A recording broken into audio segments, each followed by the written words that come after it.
Yeah, we're gonna have a titanic time, mate. We're in for a wild night.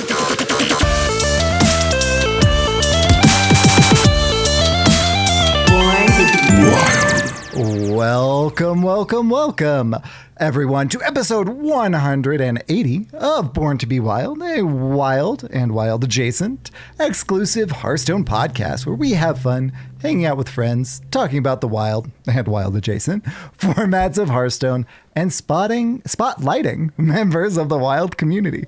I'm your host, ElectricSheepCity. It's great to be back on this beautiful Friday evening here in Winter Spring, Colorado.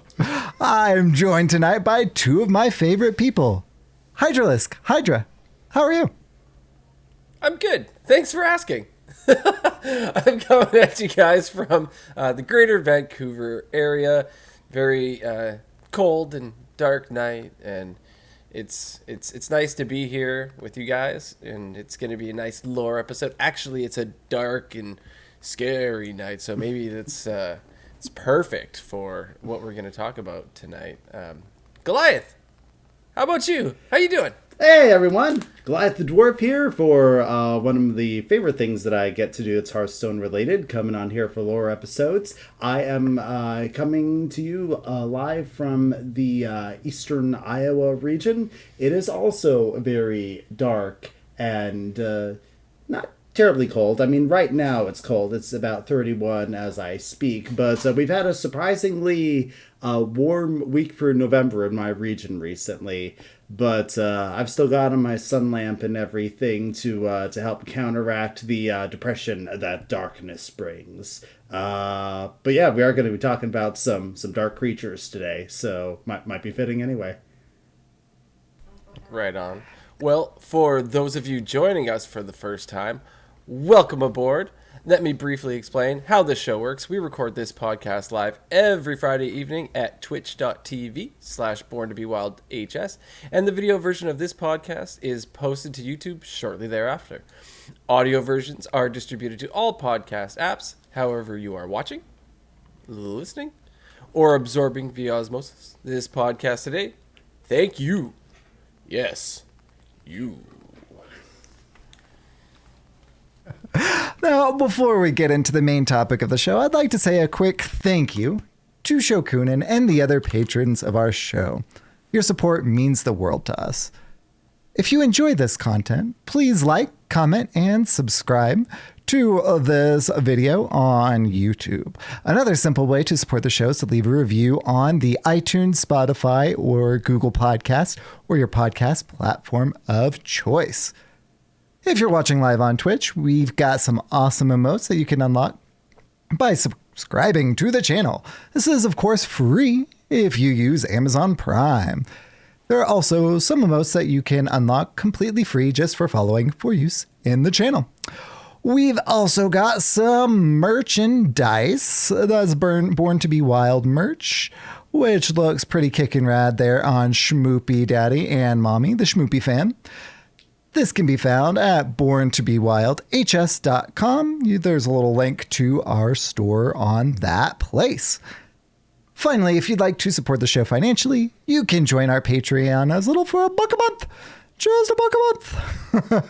And if you'd like to interact with us personally, please join our Discord, a free and amazing online community of friends all across the world who love talking about wild Hearthstone. Links to all of these stuff and things and more can be found on our website, which is, of course, borntobewildhs.com. And a special shout out and thank you to Azalea Akari for subscribing for free with their Twitch Prime. Check that out. That's a call to action and a response. Now, Hydra, who would you say this particular week is dedicated to? We, of course, in the Discord have a funny HS usernames channel where we like to shout out some of those usernames, those funny usernames, and dedicate the channel to those.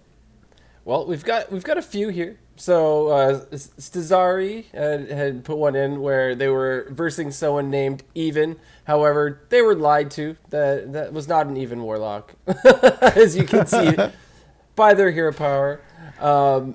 We've got DJW My Love. We've got, this is a pretty good one. I'm not going to use the swear word part, but there's the F2P My Butt. and Sheep, can you describe this one? Yes, this one's pretty good. So I was playing against F2P, my butt, while I was playing with my fully golden diamond and signature Reno Paladin. So I'm not free to play. Yeah, they called you on that. We've got a heavy metal, and last but absolutely not least, this lore episode is dedicated to Nude Wookiee. Which is like every Wookiee when you think about it.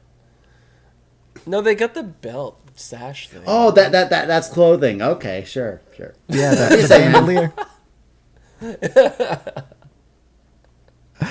Oh, that's fantastic. Absolutely. So, of course, we like to start off the show proper by talking about how our weeks were. So, I'll kind of kick us off there. I started off this particular week by killing my finger. So, on Sunday morning, I was like, holding the baby, like letting the wife sleep in. So I was, doing stuff around the house with little baby guy. And, it was the morning and I wanted some coffee. So I, looked in our little like ceramic coffee ground holder thing and it was empty. So, I'm like talking to the baby in one hand and I put the cap back on and I don't know, because I was paying attention to the little guy. Either like did it too hard, too fast, I don't know, but like I broke the ceramic coffee ground holder thing and cut my finger. Only needed 3. Dr. BOMD says it could have probably used a 4th, 3 or 4 stitches in my finger, mostly just to kind of like, have it heal all nice and good and all that good stuff. But it's also right on my knuckle. So I have to wear this little thing to keep me from, this little like splint to keep me from bending my finger so that, it heals properly and all that fun stuff. So you cut it on the broken ceramic? I was assuming you cut it on the blades of the grinder this whole time. Nope, not even in a coffee ground grinder, just a ceramic thing that broke and the sharp edge just kind of sliced it on open. Wow. Well, that's unfortunate. What? So like, how did it happen? Like, what did you do? Like, do I put little lamb? Zappy Lambtown down and bleeding. Like, how do I handle this situation? Well, like you do. I first said a choice Stuck word. Your finger in your mouth that I shouldn't have said, and then stuck my finger in my mouth immediately. Yep. Immediately stuck my finger in my mouth, and it would be poetic if he was sucking his thumb at the same time. That would have been a great photo. He may have been, I'm not sure. So then I went upstairs and woke my wife up and was like, hey, I think we need to go to the urgent care. We went to that place and, they took care of me. It was still it was before 8 o'clock. So our options for urgent cares were kind of limited, but there's a close one. Not a biggie. Well, at least he had it taken care of quickly. Exactly. And so, got it stitched up pretty quick and, moved on with my morning. One of the things that I was doing then and have been doing all week is schoolwork. So we are leaving to visit my folks in Texas. We're leaving tomorrow. And so I had a paper due on Sunday. And then I have another paper due this Sunday. And I had, like all the reading and the class participation that I had to do. So did a lot of school this past week.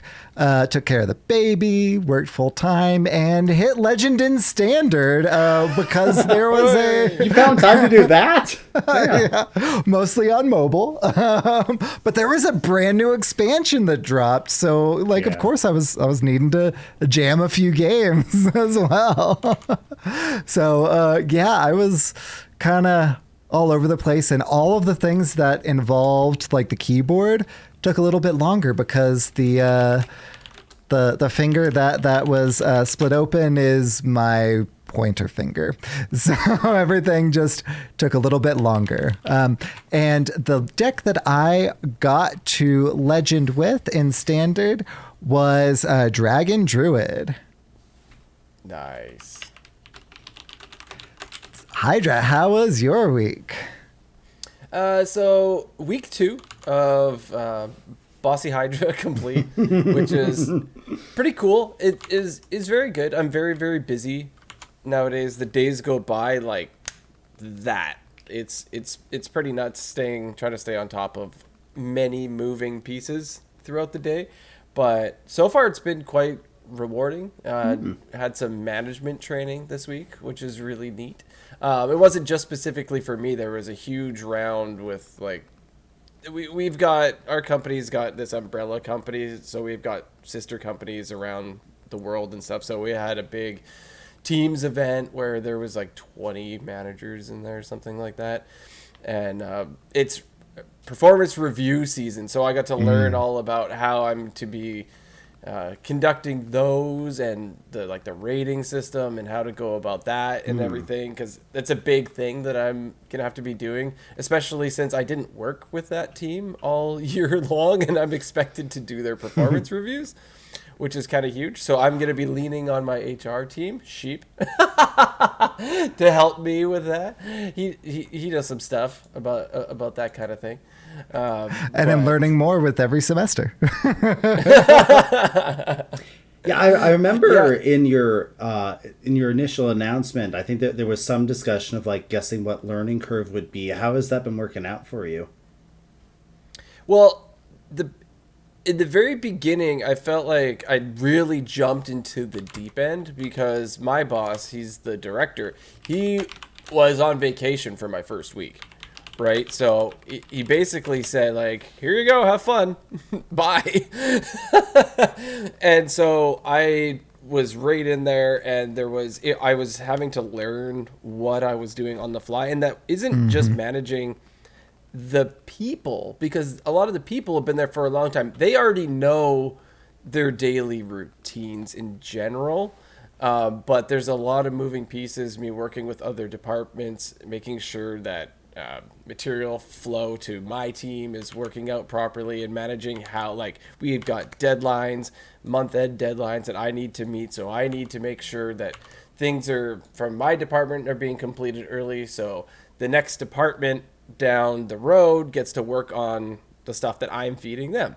And so I'm really having to stay on top of it, and it's bigger than I thought, to be honest. But after 2 weeks in, I'm getting a better grasp on it. I'm understanding that I wasn't just a little lost. There actually is quite a lot of confusion. So it's been good. We actually went out for a team lunch. The director took our team of managers out for lunch today, and it was really nice. Got to do that thing. So it's going quite well, and I'm building relationships with my team, which is nice. Good. We've got some people that are newer in training, and I talked to them, did some one-on-ones, which was cool. So I want to be doing a lot of that on a somewhat regular basis with them. So it's cool. It's cool. Sounds like you're on the right track. I'm trying to. We Every so get a often, lot of HR support, which is nice. Every so often I get on LinkedIn and I see a lot of posts about the difference between being a boss and being a leader. Sounds like you're pursuing the leadership stuff that they talk about a lot. That was part of the training. Yep. about being a leader, setting an example, being the person that they strive to be, kind of thing, right? So it's neat. I'm enjoying it. Fantastic news. I spent the entire week where Hearthstone didn't do that thing that I've been complaining about, where like now where's the closest wood to knock on? Which I learned goes back to like ancient Druidic times or whatever is where that saying comes from. Yeah, the idea that you would knock on a tree and that the spirit inside the tree would give you good luck. Yeah. But anyway, it didn't do that thing all week, so that was really cool. Aside from that, I am sure everyone has played this game before, but I'm 10 years, 11 years late to the party. I seen everybody's playing Alan Wake 2, right? But I never played Alan Wake 1, and if you know anything about me, it's that I can't start with the second or third game in a series. I have to start from the beginning. Anyways, I got that thing because it was on sale for $4.99 or something like that. And holy crap, why did nobody tell me before? Like, I love Stephen King, right? And it's like the game starts off with a quote from Stephen King. Like, that's how the game starts. And you're a writer, and you're in your, like, lake house cabin. How many Stephen King books start off as a writer in a lake house cabin? Right? Yes. Like, most of them. yeah. And except it's neat because it's like you're sort of living in your own creations is sort of like what the gist of the book is. Things start to go a little crazy. Stuff that you write about, you're starting to see. Like, are you going crazy? Are they really there? I don't know. But it's cool. Like, as soon as I started playing it, I was like, holy crap, this game is awesome. I love this. Pace. No one told me. So, is Alan Wake based on a book then? No. Nope. No, Okay. It has actually nothing to do with Stephen King, other than the devs probably really like Stephen King. That's my theory, at least, because that's what it seems like. As I said, the game starts off with a quote from him. Interesting. Inspired by Stephen King. Yeah, definitely. Definitely Batman. I still haven't played it. It's been on my wish list for a while now, and every Steam sale I see, it's down to that 5, but there's always something else that I have the priority of spending the limited funds on. So I'll get around to it one of these days. It's been highly recommended by lots of people, including you now, so... Yeah, so far so good. Yeah, Ari Morin had noticed I was playing it and reached out to me and seemed pretty excited I was finally playing it too, so... That's cool. Anyways, enough about me and my week. Let's get to Goliath. How was your week, man? Pretty good overall. Like I said, aside from the darkness, something I always adjust to. My city has already started putting up the Christmas lights around town, which I'm not a personal fan of. I like to wait until after Thanksgiving or later. But it is nice to... have some festivity to balance out. Maybe they get less crime and vandalism. Hey man, I live in a small Midwestern town. It's only in this past year that we had to get a third police officer, and she's part-time. So crime isn't a big thing we have to worry about here, thankfully. It's lots of people... Because of the lights. Lots of people choose to move here because it's safe. But yes, it's... I've been working... Well, one of the things with working for newspapers like I do is that when there is a holiday coming up, all of your deadlines are much earlier. I'm sure you guys have some elements like this in your lines of work as well. Where, like, the job still has to get done. And if you're going to take time off, you have to do a lot more, like, rushing to get everything finished or something beforehand. The same amount of work. Sheep's pointing. He knows what I mean. We call that the vacation tax in my line of work. Yep. That is a perfect phrasing, actually. Yes. So that's up for me this week, this next week with Thanksgiving. Thankfully, I have already been able to line up some additional stuff this week, so it won't be starting from scratch. But yeah, I'm really hoping it goes well.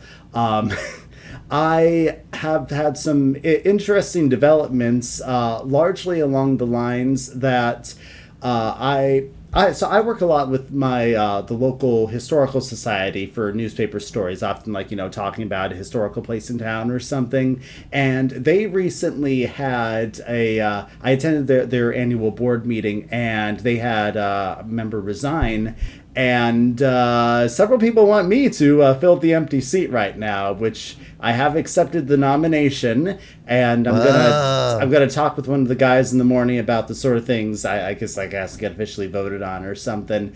But one thing you need to understand the context here is that I am like the only young late 20s early 30s demographic person in this town, because the way that things work is people grow up here, they go to high school, then they leave town and pursue some sort of career, see the wider world, get married, come back to raise their family.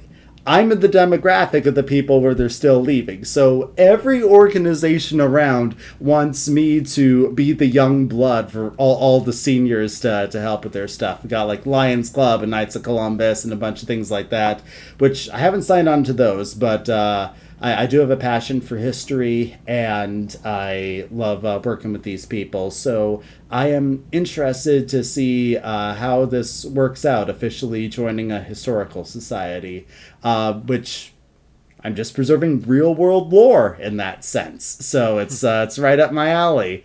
Hearthstone, as you said, of course, we had an expansion come out, Showdown in the Badlands, which I've been enjoying. Haven't been playing a ton of it. I'm still figuring out what things I really want to focus on playing, what's fun for me. But apparently, the game really, really wants me to play Warlock, because aside from the legendaries that everybody got, like, the one from the BlizzCon stuff, the Warrior, and like the free neutral ones from Promotion and Reward Track and all that.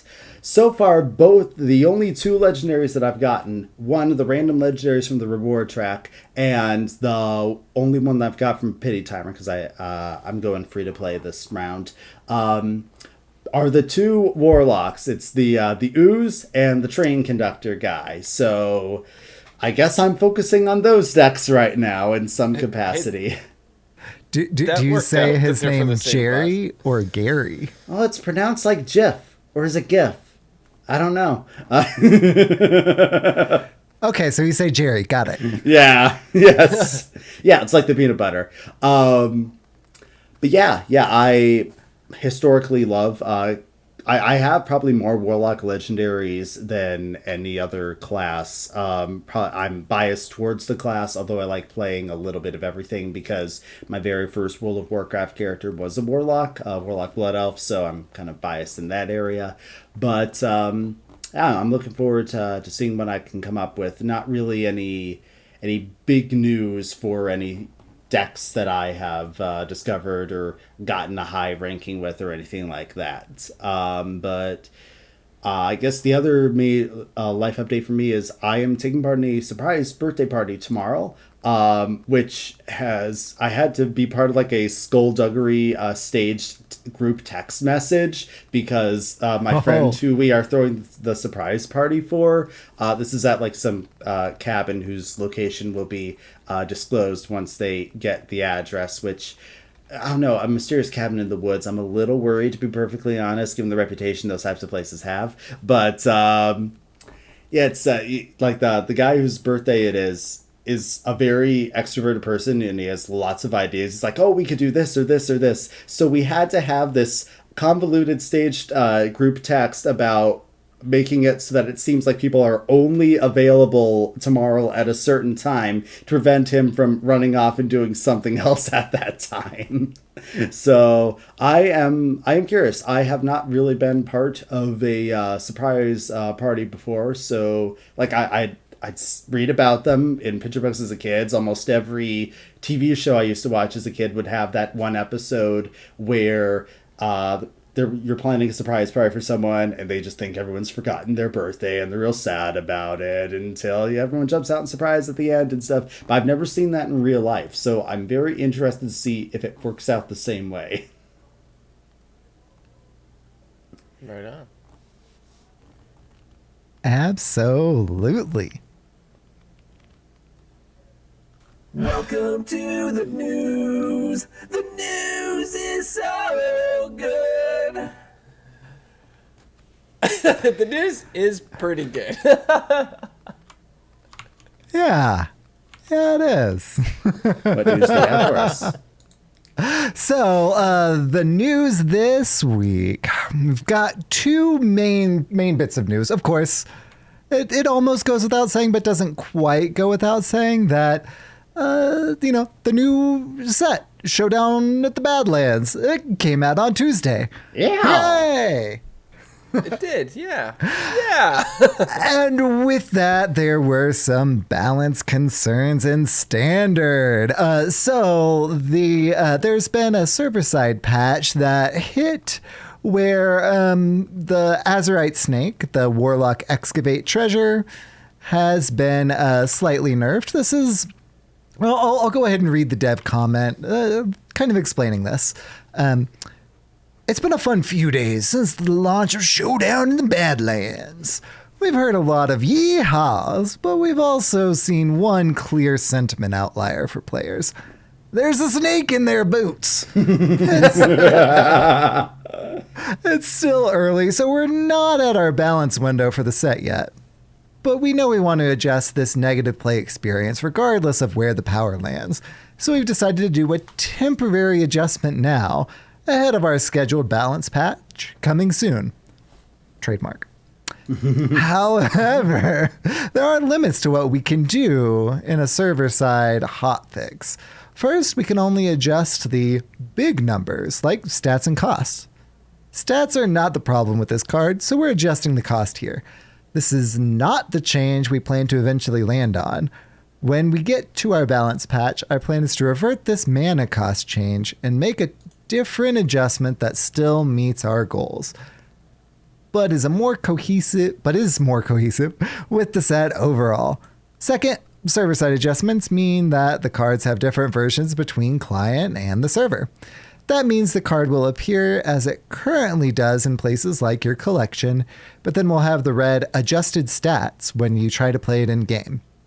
We know this will cause some confusion, which is part of why we don't often make balance changes in server patches.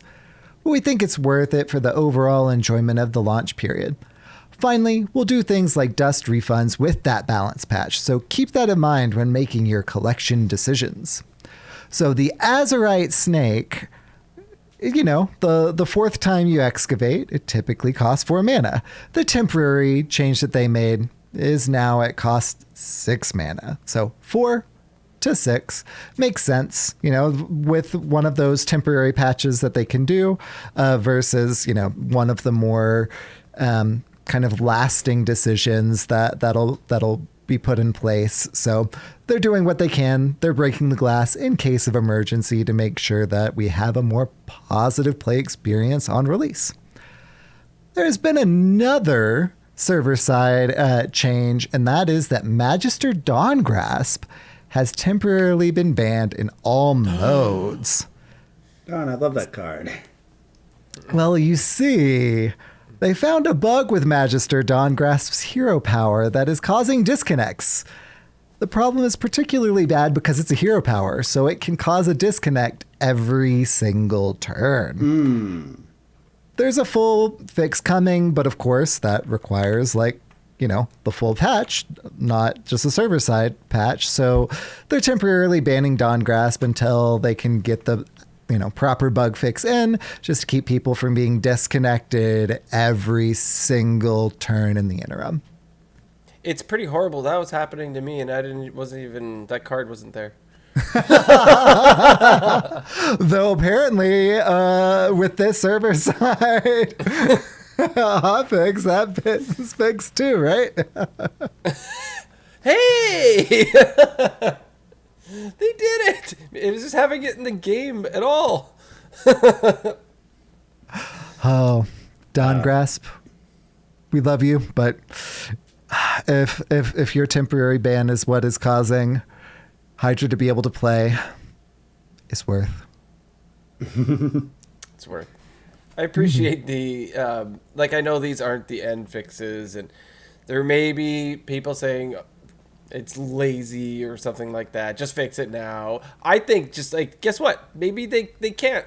So let's get it out, fix it properly, put it back in. I mean, creating and all maintaining a game takes all sorts of computer programming skills that most of us don't have. I mean, I know that the audience for the show has a wide variety of different careers and talents, so maybe someone out there could do some of this stuff. But I tend to take a policy of not criticizing someone for doing a bad job if I have absolutely no idea. Like, if you were to put me there and I'd have absolutely no clue what I was doing, I'm not really going to try to tell you how to do it, because that's kind of stupid, to be honest. True. Yeah. True. Well, the other piece of news that we had was a Twist winter break update. So back in the 28.0 patch notes, I'll just read basically what Gnome Sane posted. Insane. We announced that the Twist would be going on hiatus for December and January seasons, return for the February season. They must have seen our disappointment and a lot of people's disappointment, because with that announcement, there was some negative, comments and criticisms and stuff like that. So they've decided to update their plans. We are pleased to see that Twist has very passionate fans, and that players are enjoying the current November season, which is the Wonders Plus on Goro. Instead of disabling Twist for December, we're going to keep the current format going for one more season. Twist will be taking a break still in the January season and returning with a different format in February. Here's the big question. Why take a break at all? I was wondering that too. Yeah, and so this may go back to what we were saying before. They are, banning cards because they can't fix them right away. So their answer here is, we want Twist to be a sandbox mode that lets us experiment with new ideas and makes you think about your collection in new ways. It was always intended to be a seasonal mode that would deactivate from time to time, kind of like a giant tavern brawl. That break gives us time to learn from prior Twist seasons and prepare for upcoming ones. And we hope it will make Twist more exciting when it returns. We understand now that the announced language was not clear enough in conveying how long these breaks could possibly be. So going forward, we will do a better job of sharing our plans for upcoming breaks. For now, we hope that you continue to enjoy the return to Ungoro format, and we look forward to sharing the February season with you. So, Twist will only be down for 1 month instead of 2.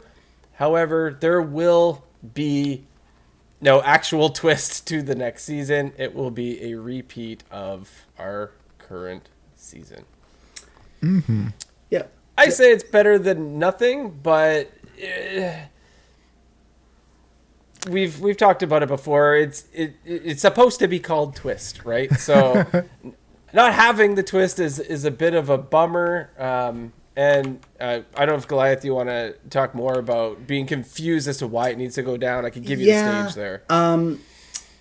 I guess I understand the logic of what they're saying, but I would think that they could like plan things out and observe things and plan the next one while still keeping it up.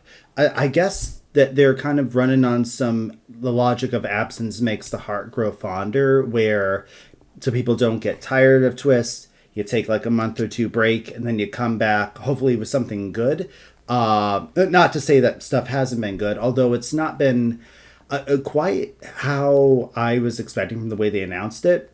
And I hope this doesn't go the route of duels. I still love duels, but the way that duels was announced gave me the impression that we were going to have a complete different theme, like new heroes with different treasures and hero powers for every set, that it would basically rotate along with that. And they've added stuff, like they added Drekthar and Vandar and the League of Explorers and all that. But they have essentially kept it as the wizard duels that it was initially at the start. And I still enjoy it largely, but I'm disappointed that it's not the like changing the combination of card pools. It's just we're adding more on. I really like what I want and what I would hope that Twist would be is that it's not standard where it's just like your last 2 years, and it's not wild where it's absolutely everything. I like having the challenge of we're going to combine different sets from across the history of the game, and using this unique limited card pool, what can you come up with? I love the challenge of here's a unique situation. What can you work within these limitations? And we could see really weird metas come up that could be really fun and different from the other stuff. So far, they haven't been really doing that. What it currently reminds me of is, kind of ironically, since Twist replaced Classic, is the way that they're doing the Classic World of Warcraft servers, where they started out with the Classic Vanilla servers, and those are actually still running, actually, so it's not a perfect comparison. But then they have been releasing Classic of the expansions moving forward. Getting rid of them and then moving on to the next one. So they had a Classic Burning Crusade server, and then that was removed and moved on to a Classic Wrath of the Lich King server. And then at this past BlizzCon, they just announced Classic Cataclysm that'll be moving on to. So just how we had the Classic Hearthstone, and then we had like the era of, the kind of Year of the Kraken type of stuff. And now it's this plus adding on Ungoro. It kind of feels like they're doing that similar sense of progression right now to me. And it's fine to start with, but I really hope that they'll embrace the creativity of the unique Twist aspects and the different card pools that we could have here. That's Goliath's Twist soapbox. So Sheep, I know you've said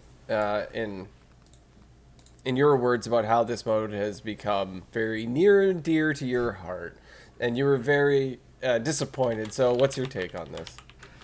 Yeah, my take is I still find it disappointing that the initial promise of the mode is not yet being lived up to. The beta was super innovative. There was the no neutrals, which changed so much. That was so fun. But I think that this is better than taking it down for 2 months. I think, and this is just speculation, based on, in particular, the Firestone player base statistics that they've announced, that they've released. And Twist, whenever there would be like a new month, it would kind of bump up, and then it would go right back down to below Mercenaries PvE. Below Mercenaries PvE. Yeah. I mean, people still play Mercenaries? So I did to complete a quest yesterday. And the data was from when Mercenaries PvE gave you more experience than it does now. So people were just experience farming. But the number of people just farming experience in Mercs PvE was higher than the Twist player base.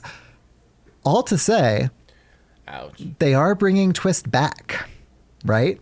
So my theory is that they're doing more than the initially anticipated revamping that we were kind of anticipating to get, than just adding in a different twist, because it kind of stumbled out of the gate.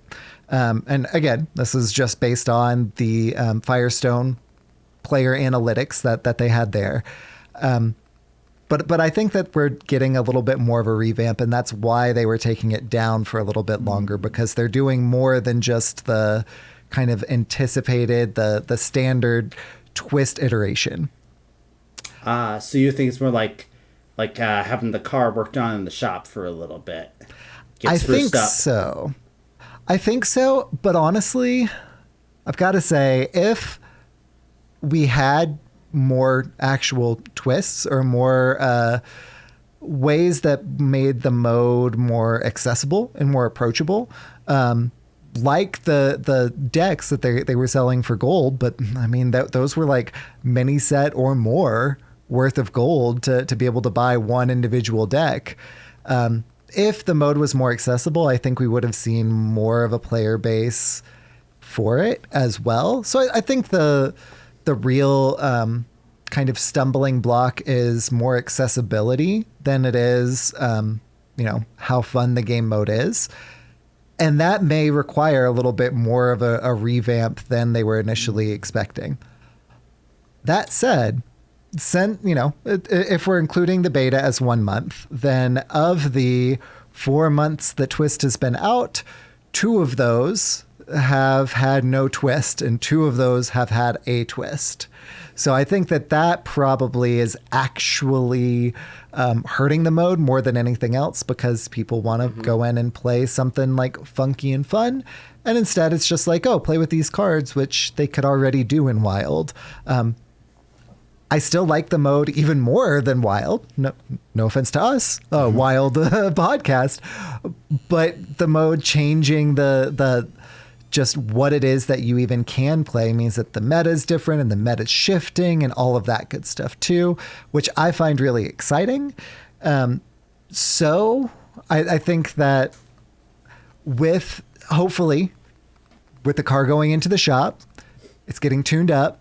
Hopefully whenever they bring it back, whenever we get it out of the shop, it's purring like a cat and it's off to the races and it's like hitting the Indy 500 or I don't know much about the car racing. So you ran with that metaphor quite a bit. Hopefully I was driving with it instead of running, right? Because I don't think I'd be able to keep up running.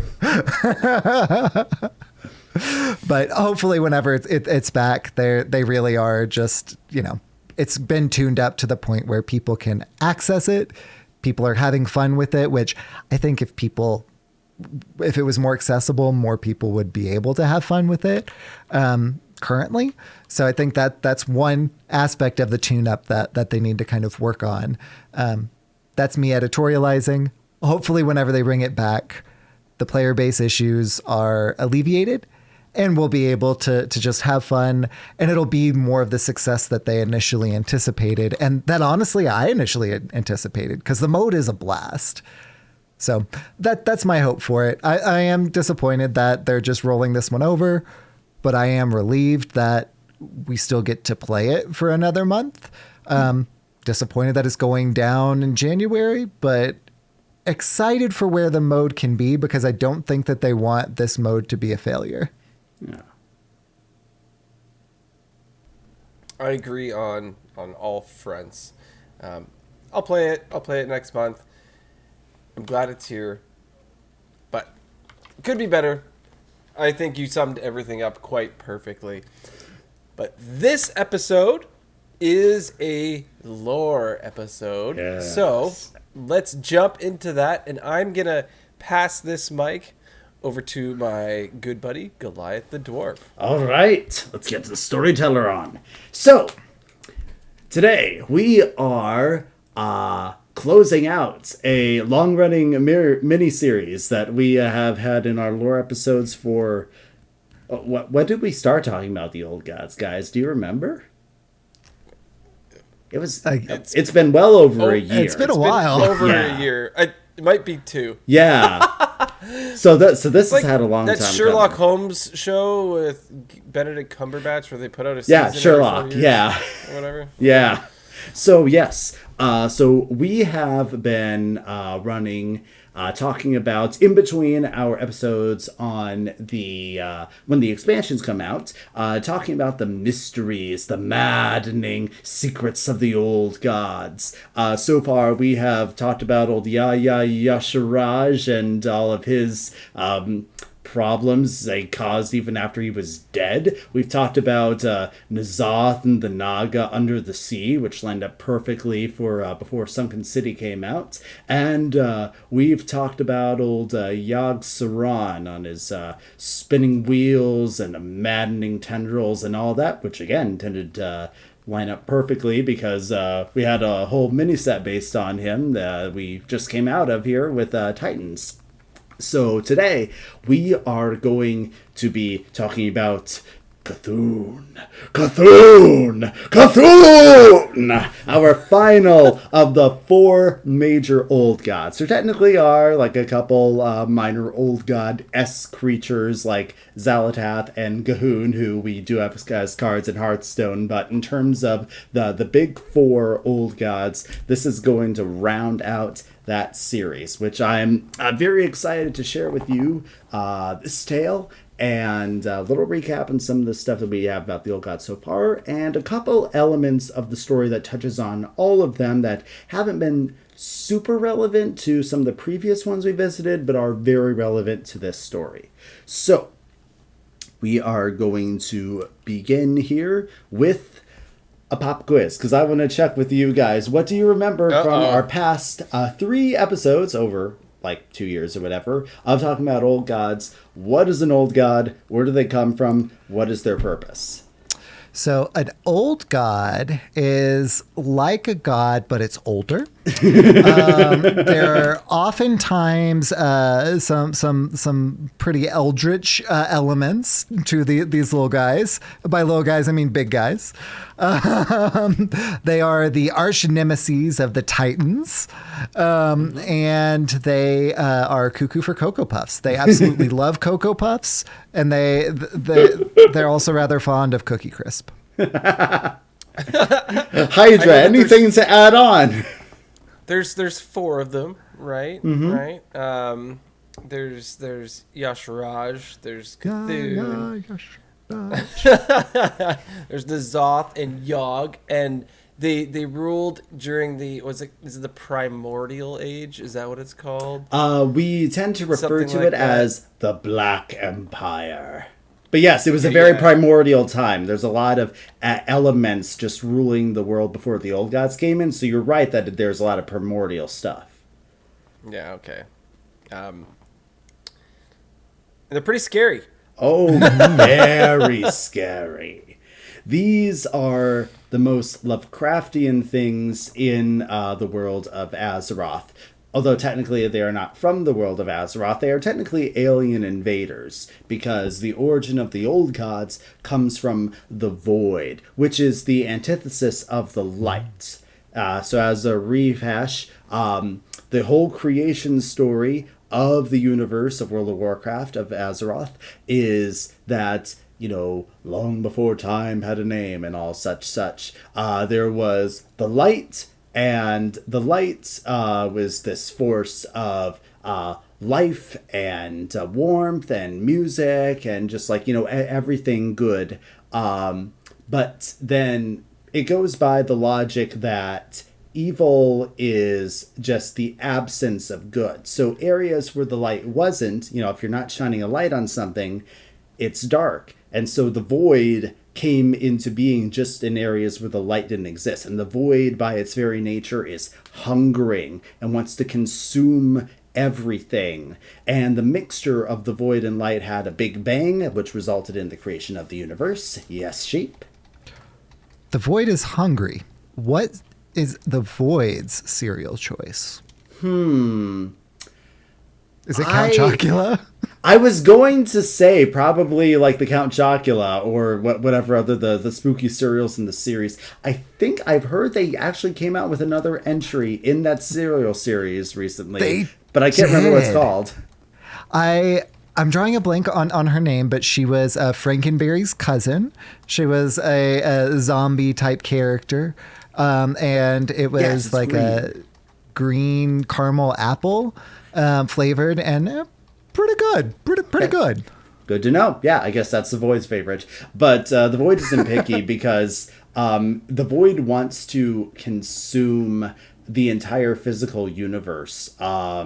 that was born out of that explosion. And the Void Lords are these sentient manifestations of the void's hunger. But the thing is that they can't really get out of the void into the physical universe. So what they wanted to do was to corrupt a titan that could do their dark bidding for them and let them in. So in order to do that, the Void Lords pooled all of their power and managed to open just a small little hole into the physical universe. And they threw out these, to them, tiny little minions that we know as the Old Gods, which are massive behemoths of flesh and eyeballs and tendrils that make no anatomical sense because they are madness incarnate. And they just threw an unknown number of these things out into the universe, hoping that, they'll land on a world that a Titan is going to hatch from, called a World Soul, which for anyone who wants to go back, we talk about this very extensively in our Titans lore episode,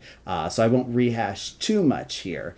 But suffice it to say that 4 of these slammed into Azeroth, which does have a World Soul as a baby Titan, and their whole goal is that they're trying to burrow their tendrils deep down to the World Soul at the center so that they can corrupt it into a dark Void Titan. And the time where the Old Gods ruled uncontested is known, as we said earlier, the time of the Black Empire.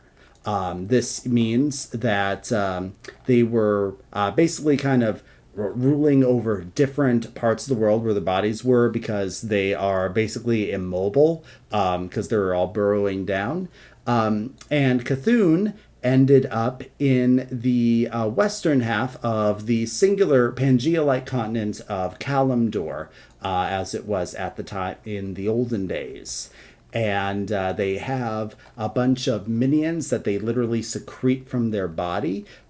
We've seen plenty of Faceless in Hearthstone. They're called Niraki is their more proper term. The tentacly squid mouth, they looked a lot like Mind Flayers from Dungeons and Dragons. But then the other major one, which is very relevant to our story today, are the insectoid creatures that the Old Gods created, called the Akir.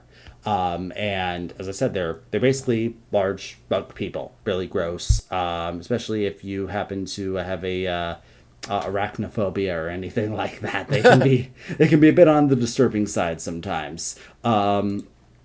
Yeah, that is essentially what the Old Gods were up to until the Titans came along and had a big battle where they created a bunch of smaller minions in their image to go and fight the Old Gods. They were able to basically imprison, because after they tried ripping Yasharaj out of the earth and realized that it caused a ton of damage to the world, they realized we just need to lock up the other ones here, because they already had like big temples and cities that were built around their bodies. Like an Old God in its full form, like above ground, is absolutely massive. We're talking like mountain size here in like their fullness. So and all of their servants had like built temples literally around their bodies. So they just kind of go, and the Titans, and they wreck things there, and then they build a massive prisons around their bodies instead, enchanted to try to nullify their maddening magics. And one of those eventually becomes what is known as the Temple City of Ankh-Karaj, the one that is built around Cthulhu. That is later expanded on by Ra-Den, one of the Titan Keepers, who basically brought down some of the Titan Forge that we know from Hearthstone, like for example, Saviors of Uldum expansion, where he brought down some Tolvir and some Anubisath and some Mogu, and basically kind of said, hey, we're going to let's do some home renovation here. We'll add like a laboratory here and some sentries here, and basically just kind of expanded the whole place before he continued on into what we now know as Pandaria. And I really want there to be a Pandaria expansion so we can talk about that story. But that is for another time at some point, probably. Meanwhile, Cthulhu here is very patient. All the old gods are. They're stuck, but they know that in time their bonds will weaken and their time will come again. In the meantime, their Akir servants were scattered when the Titans came and their keepers and shattered the Black Empire. And the Akir, the insectoids, have just been living deep in underground burrows, not really bothering the surface world. Again, just kind of doing their own thing, waiting for when the time is right. And a long time passes, millennia, that sort of thing, when you're talking about in the ancient eons of a fictional setting, until we get to the rise of the Troll Empire, the Empire of Zool, as it is sometimes known. This was a time where you have a lot of different troll tribes that are forming around. Again, this is still a singular continent here. And you have the trolls worshipping their Loa. Do you guys remember what a Loa is? Because we have quite a few of those cards in Rastakan's Rumble. We sure do. The Loa are the almost like spirits or like kind of mini gods, it kind of seems like. That kind of represent the different kind of like are almost totems of different aspects is what it kind of seems like. Yeah, that's a pretty good way of putting it, actually. Many different things can be a Loa. Technically, a Loa is almost any sort of spirit that a troll worships. Many of them are animal spirits and wild gods, much like ones, well, technically, if Cenarius were worshipped by a troll, he would be considered low in that sense. But he's not, so he isn't. But there tend to be around that same origin and power level as beings like Cenarius and Malorn and Aviana and creatures like that who are often druid legendaries.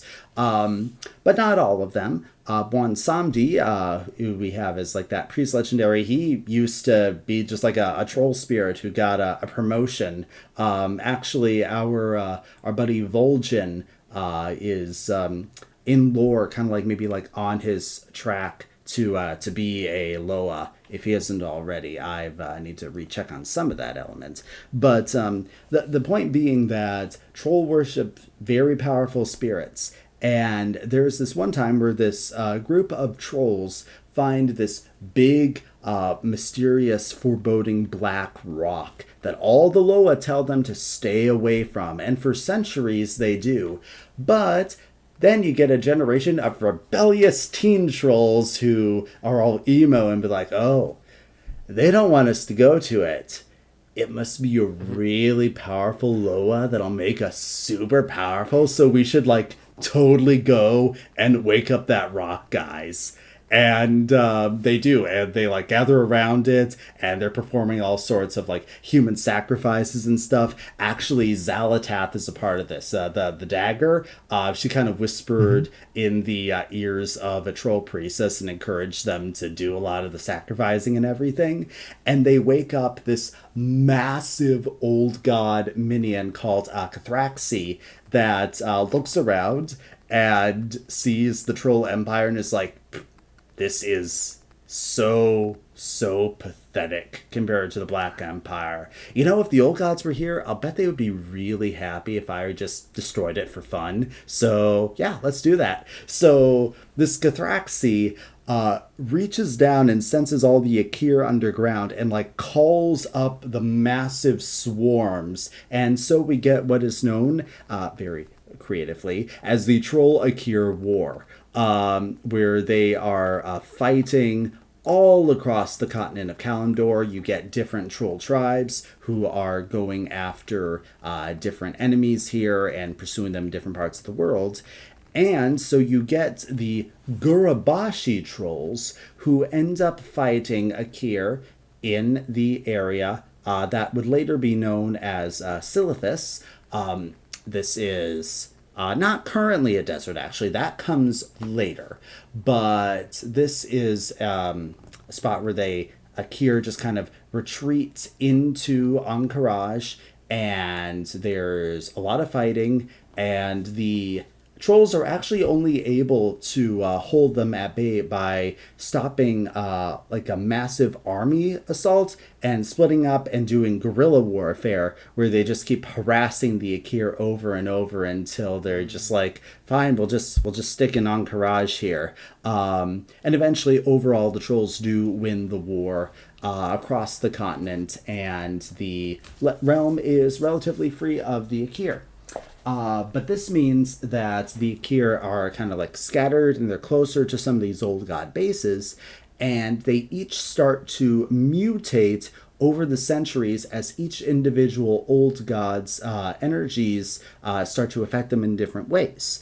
The ones in the south, over near where Yasharaj's body was, become the Mantid. The ones up in Northrend, over near Yogg-Saron's prison in Ulduar, end up becoming the Nerubians, and the ones over in Cthulhu's area in Ank'Baraj end up becoming known as the Karaji, and some of them into a subspecies known as the Silithed.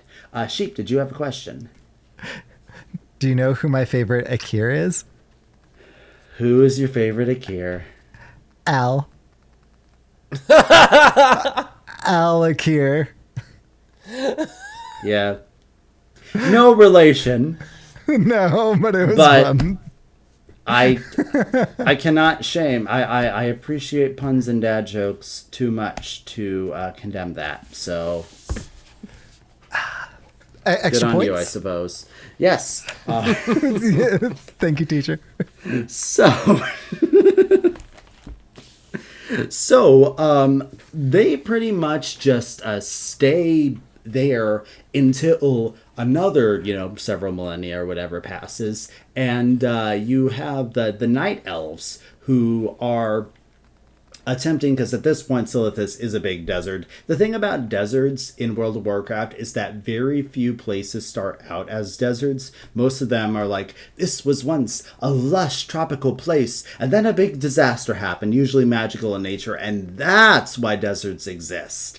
It's not because it's like natural things with wind and rain patterns or a desertification or anything. Nope. It's always magic that gets rid of the tropical stuff. If it was because of wind, it would be because of my favorite Akir.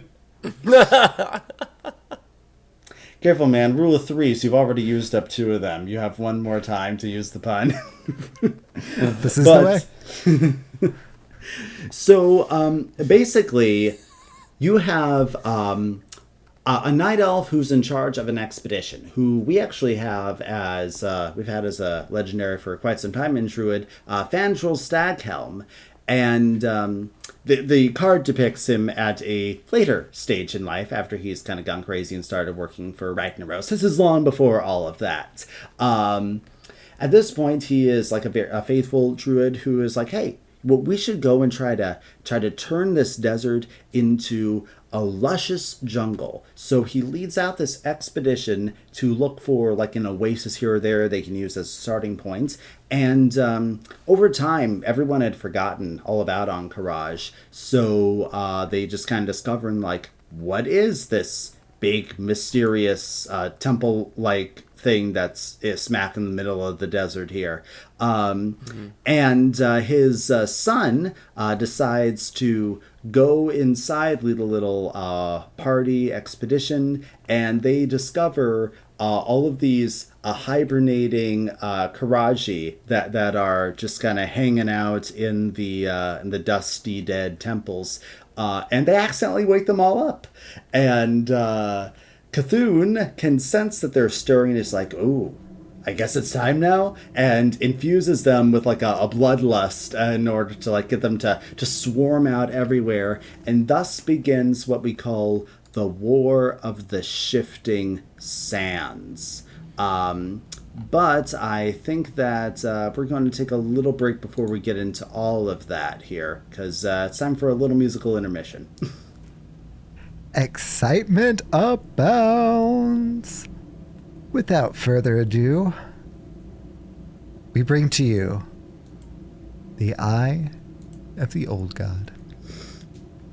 Let's go.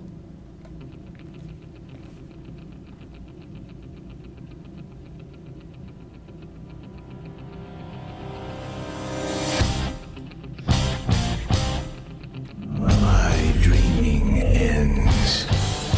Your nightmare begins.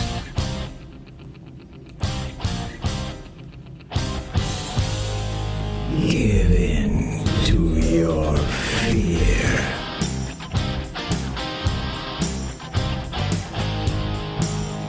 Flee, screaming.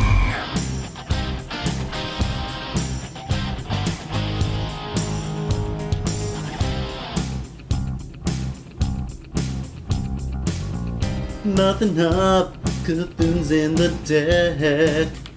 Took my time, played the long game. Played the minions, now it's 30 attack that's unleashed with a big battle cry. So many times, the game's done too fast. You're overwhelmed, it gets gory. When evil beckons and you're taunted fast, you must fight to keep yourself alive. It's the eye of the old god buffing up through the fights, rising up now to challenge our opponents. And the cold twilight's hammer stalk their prey in the night, and they're watching us all through the eye of the old god. Praise disciples and callers of doom, acolytes, twilight elders. Later Cthulhu, now he's not gonna stop, just a maniac who will sacrifice. It's the eye of the old god buffing up through the fight, rising up now to challenge our opponents. And the twin emperors, they stalk their prey in the night, and they're watching us all with the eye of the old god.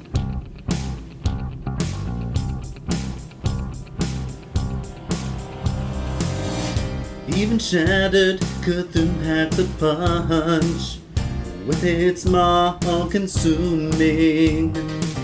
A hearted body, once you drop, you are set. And the voice with the whispering lies. It's the eye of the old god buffing up through the fight, rising up now to challenge our opponents. And the silhouette swarmers stalk their prey in the night, and they're watching us all with the eye of the old god. Cthulhu! Cthulhu! Cthulhu! Eye of the old god. The Feast of Souls begins now! The eye of the old god. Are you my master? The eye of the old god. Do you hear its call? The eye of the old god.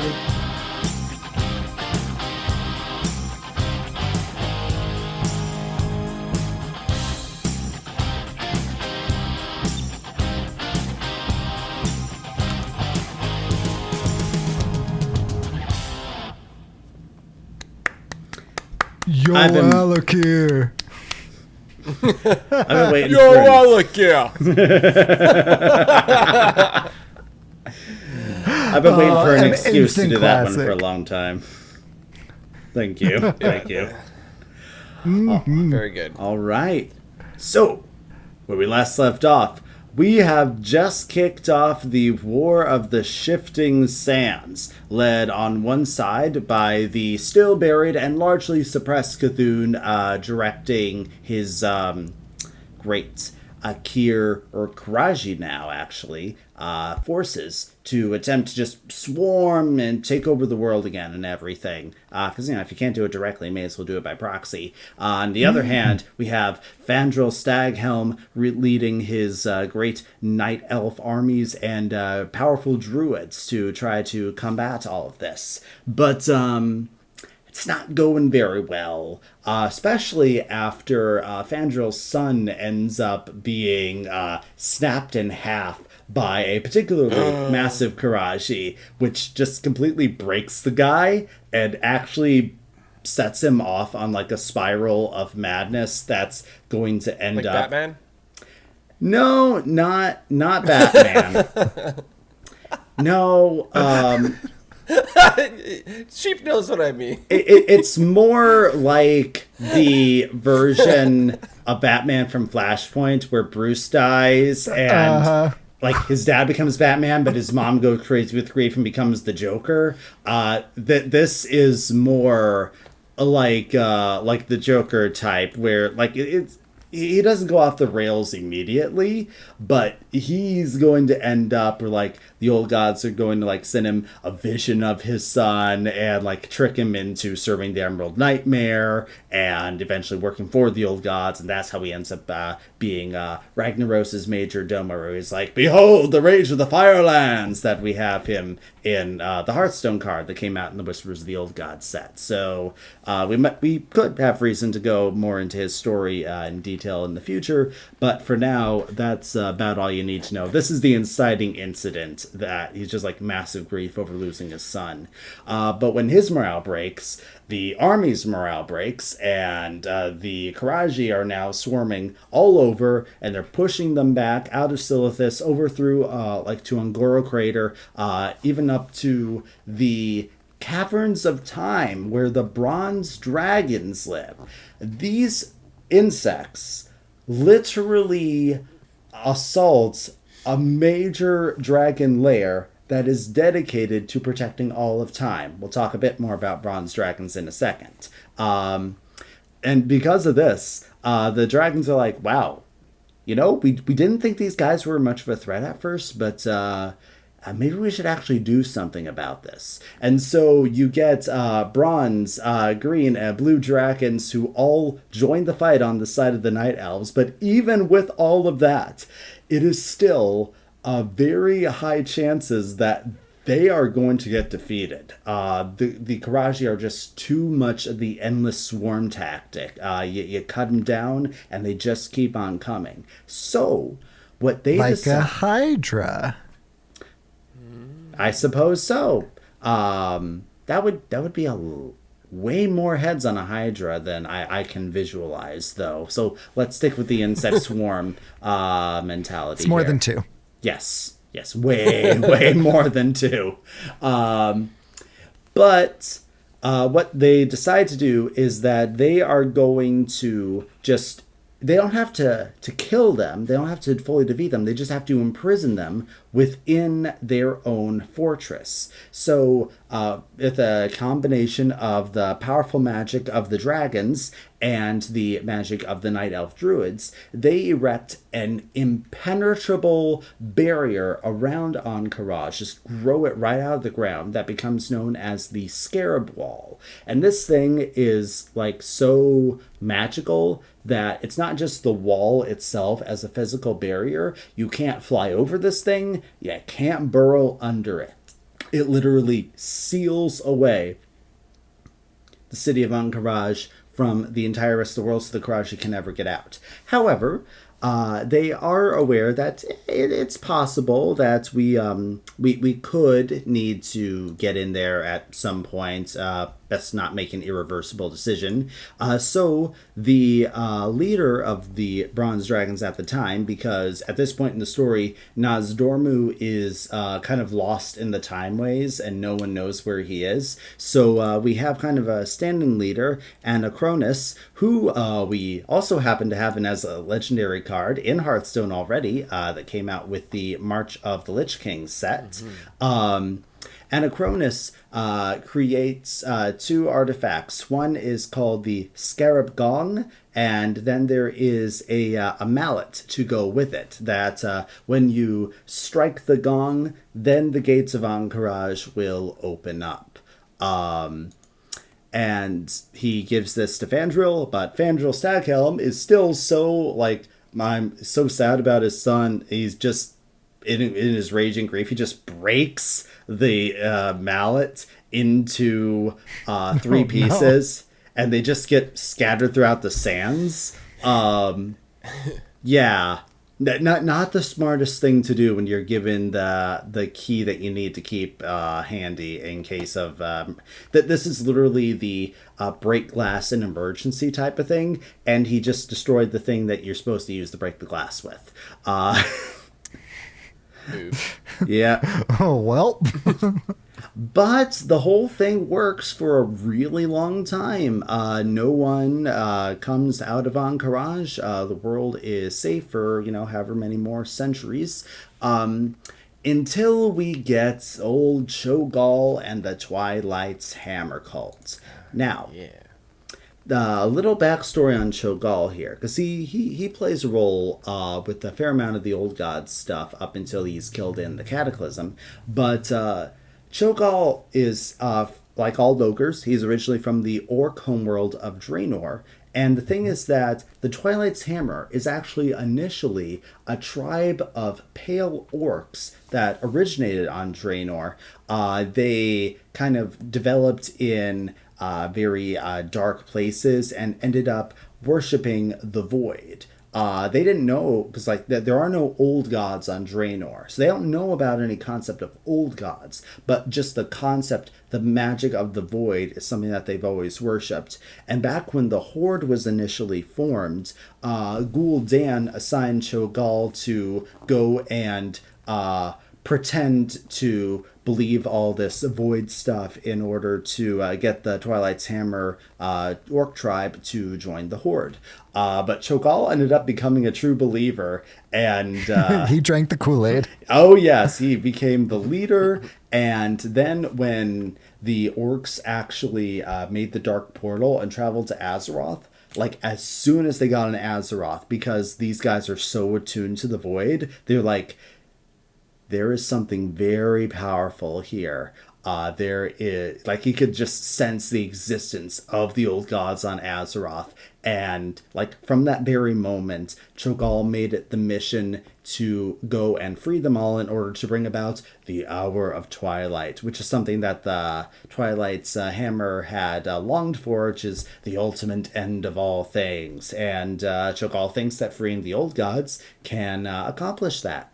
So various bits of time go by. Cho'Gall is working with the Horde for a while, but then eventually abandons them. They're just a means to an end, and sets out in the true goal of serving the old gods. Now, at this point in the story, Cho'Gall and the Twilight's Hammer managed to get to Ahn'Qiraj. For context, this is close to around the end of the classic WoW expansion, shortly after the people of Azeroth have been dealing with, this is after dealing with Neltharion and Blackwing Lair, and this is after dealing with Hakar, the Blood Loa, who we also have a Hearthstone card for. So around this time, Cho'Gall and Twilight's Hammer come to Ahn'Qiraj, but they realize that we can't get into it because the barrier is just too strong. But they don't need to because they have magic. So basically what they do is, you know what? I will, I'll just read from the World of Warcraft Chronicle, Volume 3, about exactly what happened here. It says, Okay. But Cho'Gall did not need to physically pass it. Outside the wall, he and his cultists performed a great ritual. Their magic extended beyond the barrier, piercing into the prison chamber where Cthulhu was chained. The influx of power shattered the old god's bonds. Cthulhu's liberation came at a price for Cho'Gall's followers. The energies unleashed by the ritual destroyed most of the cultists who had taken part. The few who survived were less catatonic, unable to speak or even move. Cho'Gall abandoned them in the desert. He had no more use for them. Once Cthulhu was free of its bonds, Cho'Gall departed. There were other old gods imprisoned beneath Azeroth's surface, and the ogre mage needed to loosen their bonds, whatever the cost. Under Cthulhu's orders, Cho'Gall also set out to recruit new members for the Twilight's Hammer, willingly or by force. Its cultists would secretly spread to every corner of Azeroth. They would infiltrate every city, guild, and faction like an unseen plague. Then, when the time came, the old gods would call upon the cult to rise up and herald the hour of twilight. Meanwhile, Cthulhu made preparations of its own. Thousands of Karaji and Silithid lay dormant in Ahn'Qiraj and beneath the sands of Silithis. Both races were remnants of the Black Empire, loyal servants forged by the blood of the old gods. Cthulhu awakened the insectoids and rallied them for war.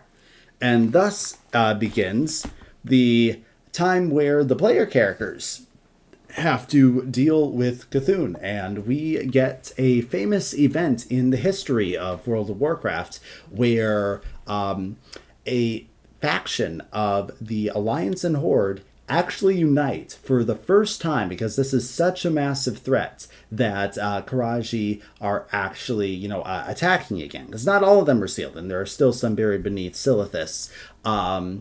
And they formed this unified army called the Might of Kalandor under the leadership of Varrock Sarfang, who is this really respected and honorable orc general. He is like the only guy who both sides trust to lead this united force. That the guy has like major street cred here. And his motto is teamwork makes the dream work. Teamwork makes the dream work. Looks like Death's bite in his hand. Kind of does. Yeah, well, I guess it does kind of look like that. It's kind of a standard make for orcish axes at times. He is famous actually for his cleave ability. He's able to cut down multiple opponents with a single blow, so the axe serves him well in that role. Well, it does have Death's Bite does have like the death rattle, deal 1 damage to all stuff. So it also kind of looks like the Arcanite Reaper, I think, too, just red. So the Might of Kalandor bases in Cenarian Hold, which is a location that we have from the Caverns of Time expansion. And basically, so one of the things that you need to do at this point in the game, and this was an event, by the way, this isn't replayable content. This is like a historical event that players took part in World of Warcraft back in the vanilla days.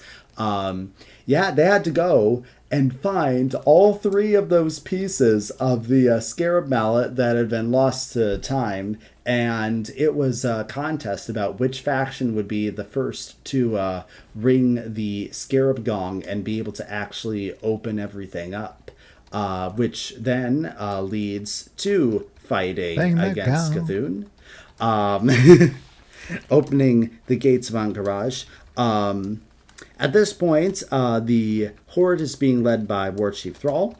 Regent Lord Bolvar Fordragon is the one who is leading the Alliance, for some context there.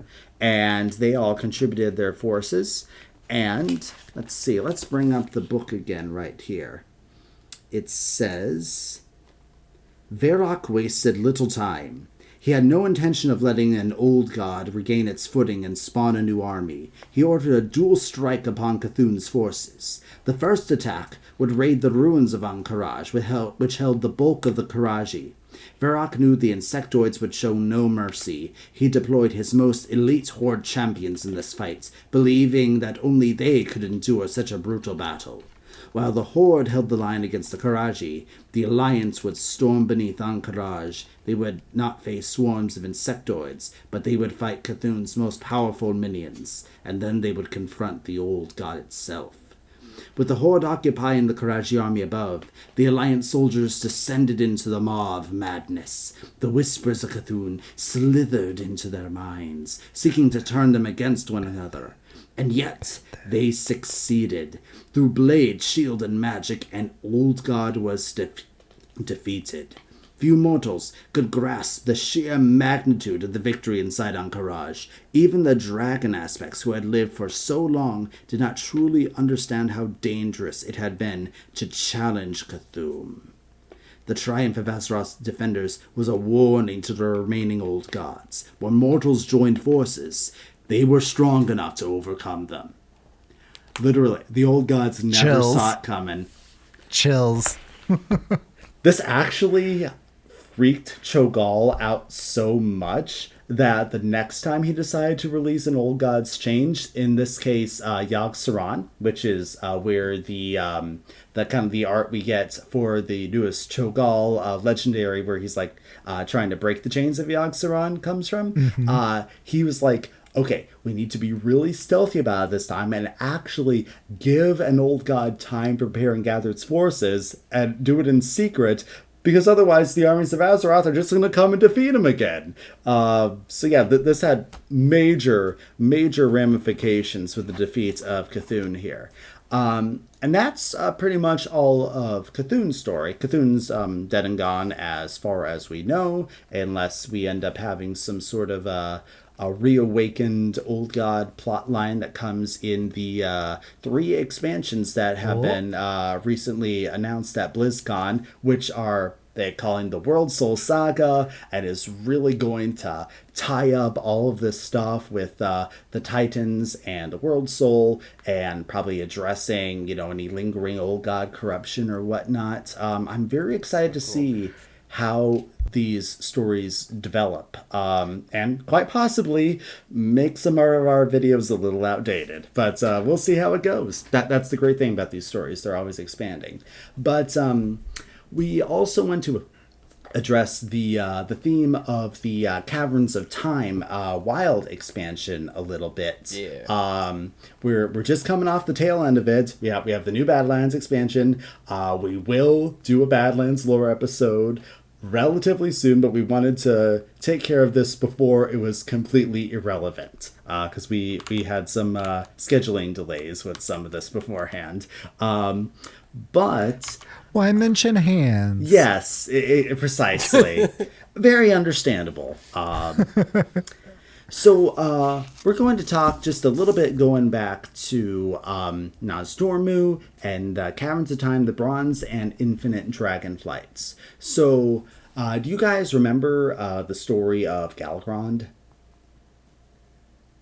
Oh, that brings me back. So there was... we did that. There was this evil Galakrond guy, and all of the even Deathwing didn't like him, and then they smote him, and that's what I remember, and it's probably wrong. But that's a very bare bones version of it. Yeah, Galakrond was this massive. He was turning. Yeah. He was getting like bigger and bigger. Mm-hmm. Right? Like he was growing. He was eating everything. He was eating everything. And somehow there was a reason. Well, he just had this consuming hunger, and he also ate the corpses. He turned cannibal, and it's kind of a bit of a Wendigo story. Somehow that gave him necromantic abilities, so everything he ate would also get raised as a zombie dragon. And so yeah, he was basically... That's right. So yeah, that was the danger. He was just going to consume everything on Azeroth. And so then eventually the 5 proto-dragons, who would eventually become known as the Dragon Aspects, teamed up against him along with the Titan Forge tier. And as a reward for their bravery, the Titans deemed them Guardians of Azeroth and gave them each their special powers. Nozdormu was empowered by the Titan Amin-Thul with the ability to... see and travel across time, and was assigned the duty of guarding the one true time way. Now, what does that even mean? Because, time travel can be a very messy thing to talk about here. Every fictional universe has its own idea of how this sort of thing works, how the rules go. Can you truly change the past? Are things a paradox? Thankfully, Chronicle has it very explicitly laid out about exactly how time ways work, which I shall again read from because I don't think there's a better way to explain it. It would be very complicated otherwise. In all known realms of the cosmos, time flows forward, ever forward. Chaotic energies in places like the twisting nether can affect how quickly it flows, but it only flows forward.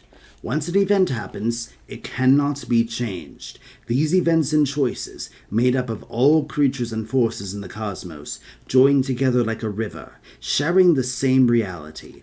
Different choices and different possibilities naturally spin off the river of time, like small creeks and estuaries, ebbing and flowing for a while.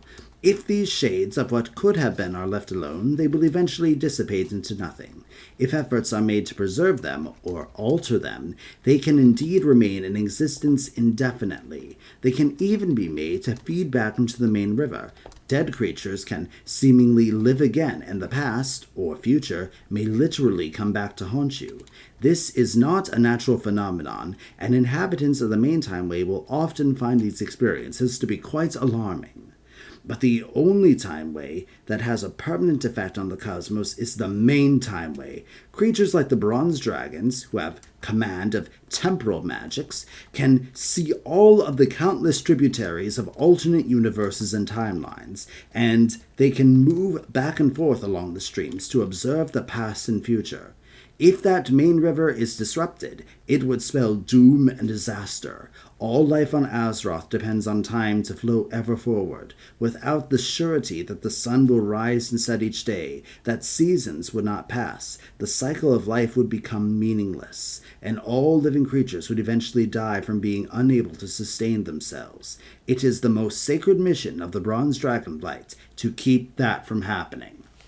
So yeah, this is a pretty big deal right here. And Keep it secret. Keep it safe.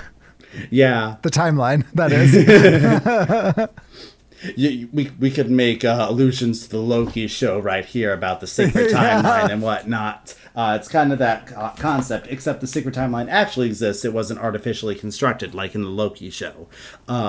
Spoilers. Sorry. It's been like a year. I haven't seen season 2 yet, though. But at any rate, that is the charge of the Bronze Dragonflight, and Nostromo in particular. But the thing about being like a being across time is that Nostromo can see his own death. He knows exactly the moment that he will cease to exist. And in like a dark future version of himself, the old gods trick him into trying to go against his charge in order to change time to prevent his death. And that transforms him into a twisted future version of Murzond, who we have as a legendary. So that's that black dragon, well, not a black dragonfly, but the color black, with like turquoise eyes and whatnot, is actually an evil future version of Nozdormu.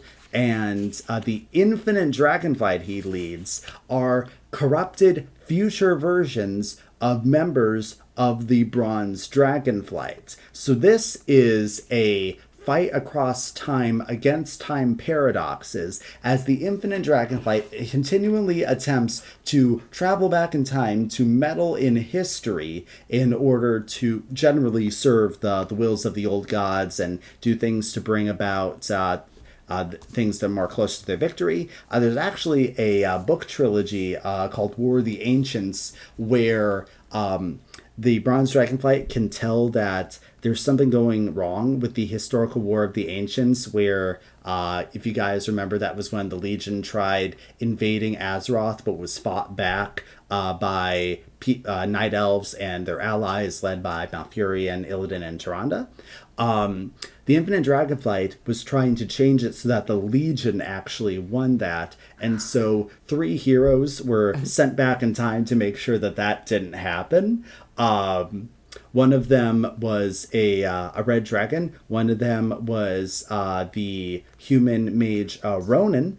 And then the third was this really cool orc named Broxigar, who actually died by jumping through a portal to fight Sargeras himself. What? Yeah. Like, yeah, it's a whole book trilogy if you ever want to check it out. But the premise of that is that there's something going on messing with history, and we need to send you guys back in time to fix it.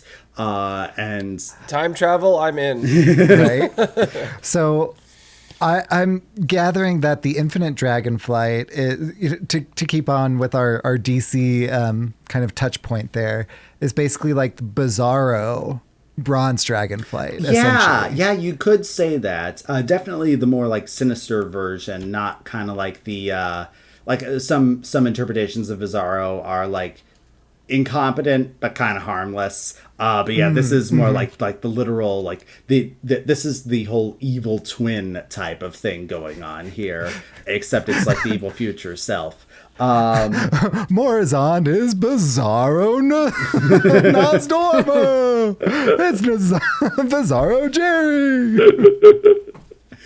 So yeah, and actually there's a lot of dungeons in World of Warcraft that are essentially the players going back to try to make sure that things go according to plan. The Infinite Dragonflight trying to mess it up. It's kind of partially just an excuse to set a dungeon in historical time in the lore. That's set before the games happen, but it's fun.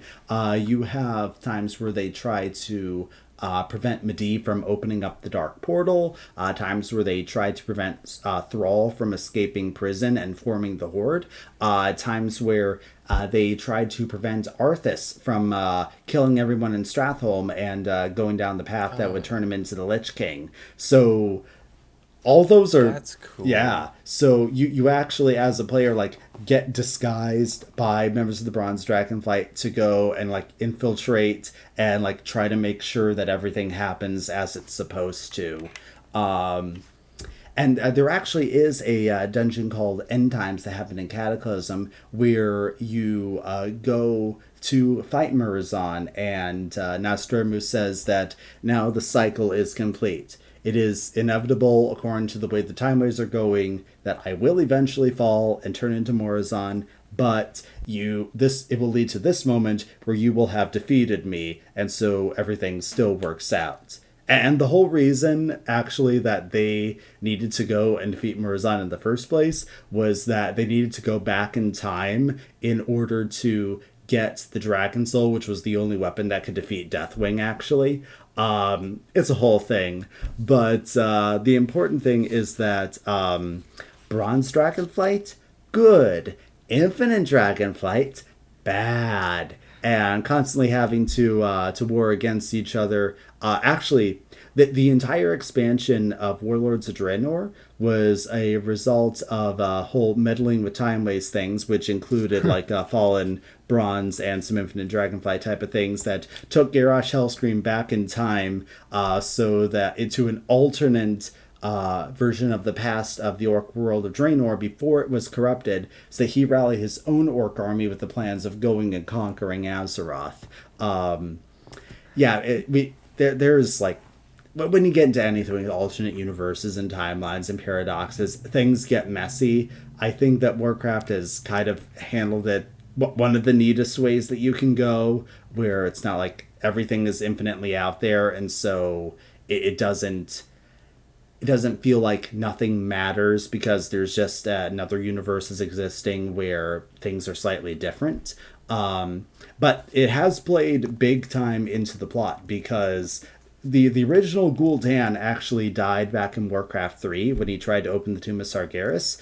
But this whole thing about an alternate Draenor accidentally released a past Gul'dan into the world who ended up bringing an entire demon army to invade all of Azeroth, and that caused more stuff. So, yeah, like it or not, this does play a somewhat messy and confusing but vital part in the lore.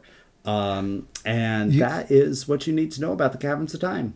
Yeah. So You would think that Morazan would know that he was destined to fail because Nozdormu already stopped him whenever he was doing it before.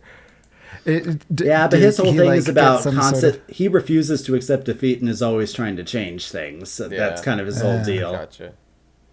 Never give up. Yeah. Never surrender. Or, like Rena would say, never give up. Run away.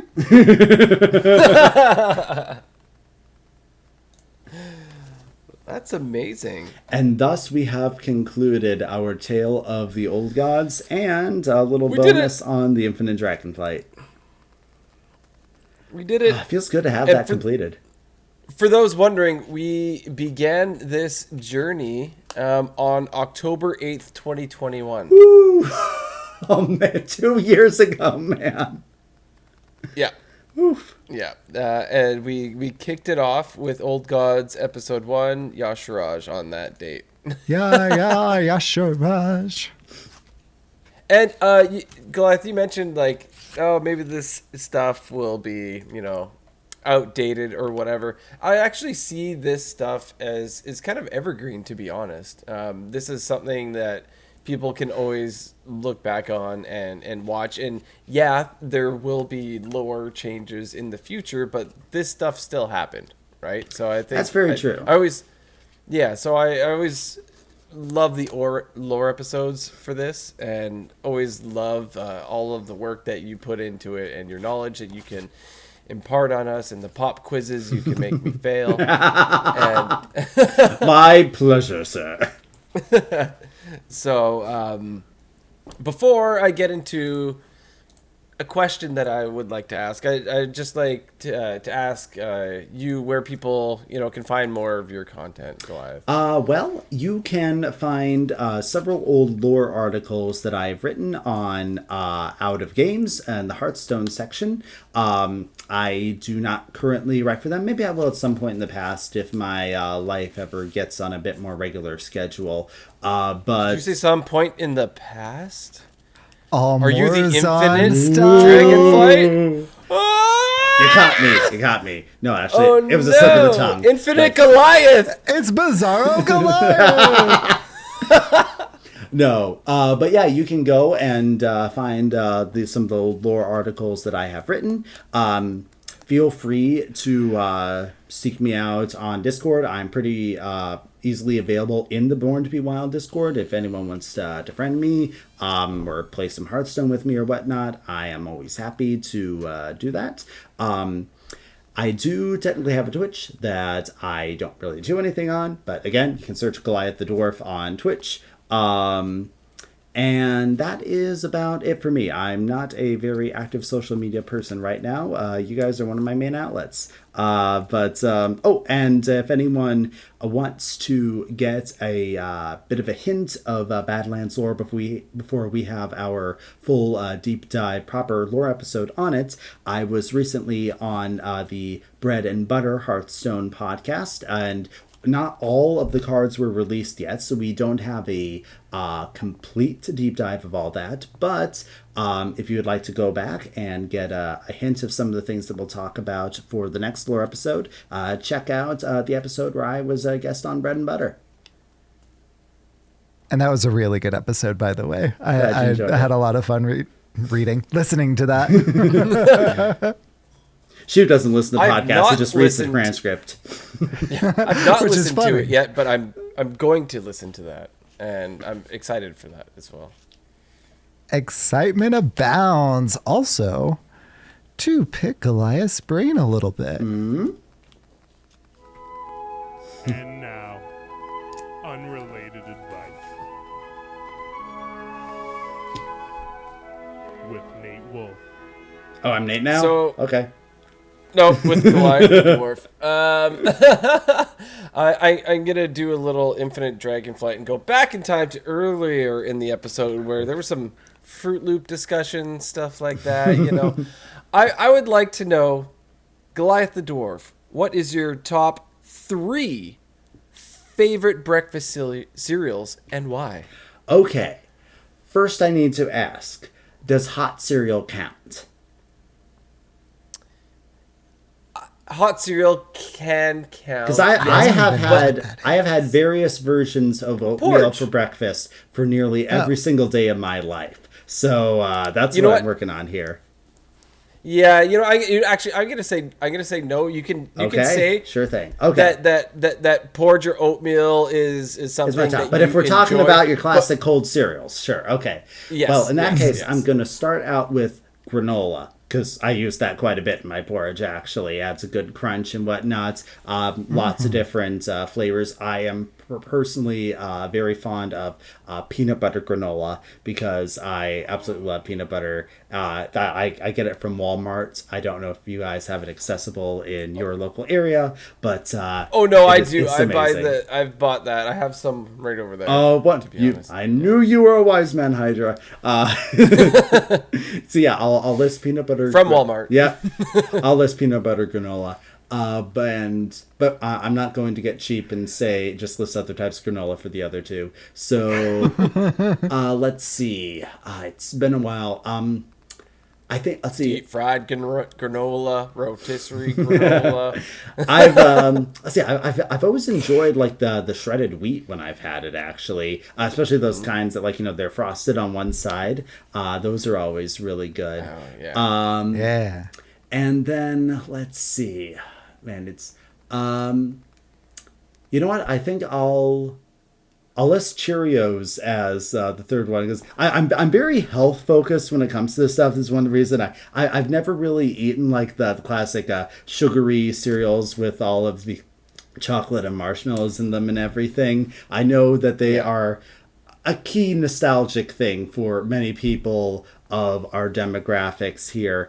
But I just never had much experience or exposure to them. I love looking at all the cool pictures when I go down the grocery store aisle, but I've never really indulged in them. So yeah, I guess might not be as exciting an answer as you were hoping regarding things with cool mascots and stuff, but I'll say granola, shredded wheat, and Cheerios. Wiser words have never been spoken. And you heard that on... More to be wild.